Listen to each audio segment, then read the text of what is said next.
Halo, assalamualaikum warahmatullahi wabarakatuh.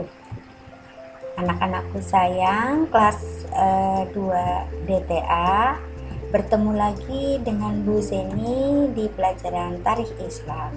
Ya, baik. Untuk hari ini kita melanjutkan materi yang minggu lalu ya. Tapi sebelum kita mulai pembelajaran, marilah kita berdoa terlebih dahulu ya.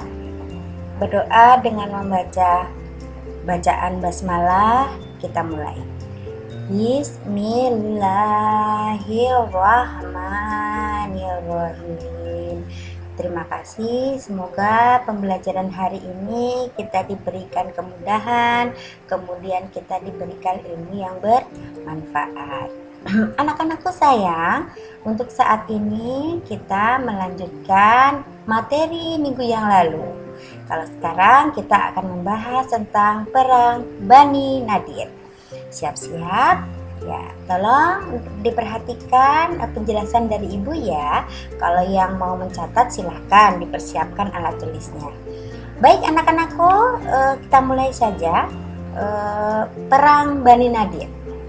Mengapa disebut perang Bani Nadir? Karena perang ini melawan kaum Yahudi Bani Nadir, sehingga disebut perang Bani Nadir. Kapan terjadinya? Terjadinya pada tahun ketiga Hijriyah ya. Nah, sekarang kita pelajari apa sebab-sebab perang Bani Nadir ya.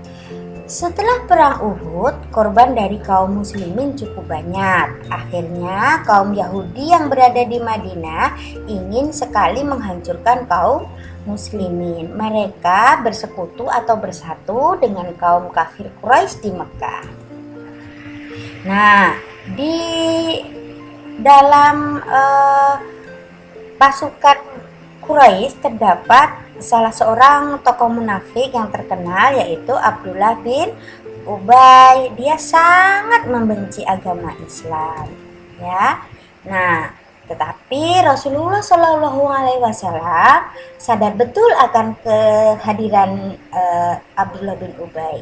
Nah, Rasulullah juga senantiasa selalu waspada menghadapi musuh-musuhnya.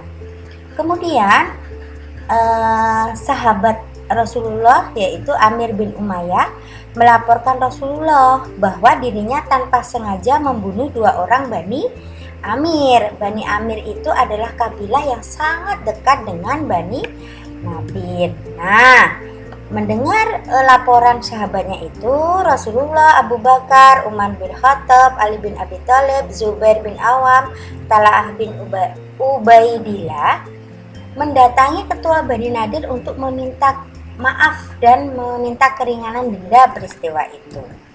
Nah, kaum Quraisy mereka berjanji akan menyelesaikan permasalahan itu. Tetapi mereka ternyata berjanjinya hanya sandiwara belaka. Malah di belakang tersebut mereka mempunyai rencana yang sangat jahat, yaitu membunuh Rasulullah ya. Huyai bin Akhtab yaitu kepala Bani Nadir memerintahkan Amr bin Jihaz untuk membawa batu besar untuk dijatuhkan di atas kepala Rasulullah. Nah, melihat hal itu, malaikat Jibril kemudian memberitahukan rencana Huyai dan Amr kepada Rasulullah, sehingga Rasulullah siap-siap tahu dan beliau pulang ke Madinah secepatnya. Nah, bagaimana terjadinya perang Bani Nadir? Nah, dilanjutkan ya. Dengan pengkhianatan Bani Nadir, Rasulullah memerintahkan Muhammad bin Maslamah untuk menyampaikan peringatan. Bani Nadir diharuskan keluar dari Madinah, namun tidak dihiraukan, bahkan menyatakan perang. Akhirnya perang pun terjadi dan ternyata lama-kelamaan kaum Quraisy memutuskan untuk berdamai dengan Rasulullah dan Rasulullah memperkenankan kepada mereka membawa harta mereka, kecuali peralatan perang tidak diperbolehkan. Lanjut ya. Nah, apa ibrah atau apa pelajaran yang dapat diambil dari perang Bani Nadir? Yang pertama, niat buruk merupakan perbuatan tidak baik dan pelakunya akan mendapat balasan. Yang kedua, Allah akan memberi kabar kepada Rasulullah jika ada yang akan berbuat jahat kepadanya. Melanggar perjanjian merupakan perbuatan yang dilarang. Nah, itu 3 ibrah atau pelajaran penting yang dapat diambil dari perang Bani Nadir. Yang selanjutnya adalah kita bahas tentang sejarah perang Bani Mustalik. Nah, perang ini terjadi melawan Bani Mustalik dan berada di wilayah Bani Mustalik, maka disebut perang Bani Mustalik. Nah, perang Bani Mustalik disebut juga perang Muraisi. Nah, terjadi bulan Syawal 5 Hijriah. Sebab-sebab terjadinya perang Bani Mustalik yaitu terjadi karena seorang ketua kabilah Bani Mustalik bernama Hars bin Dirar menghasut beberapa kaum untuk memerangi kaum muslimin di Madinah. Berita ini terdengar Rasulullah sehingga mengutus Buraidah bin Al-Hashim Al-Aslami untuk menyelidiki kebenarannya, dan ternyata kabar ini benar adanya. Nah, menghadapi peristiwa itu, bagaimana terjadinya perang Bani Mustalik?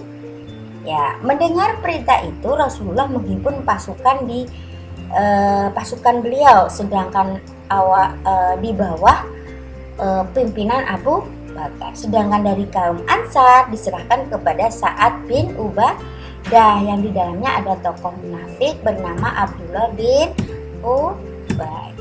Nah, apa pelajaran penting yang dapat diambil dari perang Bani Mustalik? Yang pertama, menghasut merupakan perbuatan tidak terpuji, dapat menimbulkan permusuhan. Yang kedua, siapapun yang memusuhi Islam akan menerima akibat buruknya. Dan yang ketiga, kebenaran dimanapun pasti akan ya, pelajaran tarikh Islam kelas 2 sampai sini dulu ya.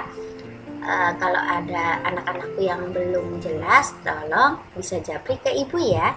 Nah, tugas kalian adalah mengerjakan evaluasi halaman 22, 23, 24, bagian A, B, C, dan D ya. Baik anak-anakku sekalian, sekian pembelajaran dari Ibu. Jangan lupa tulis nama, kelas, dan absen di kolom komentar sebagai absensi hari ini. Dan jangan lupa like and subscribe channel Bu Guru ya, supaya kamu dapat informasi-informasi dengan cepat. Oke, alhamdulillah, terima kasih sudah bergabung dengan Ibu. Mohon maaf bila dalam penyampaian materi banyak kekurangan. Billahi taufiq wa hidayah. Wassalamualaikum warahmatullahi wabarakatuh. Dadah.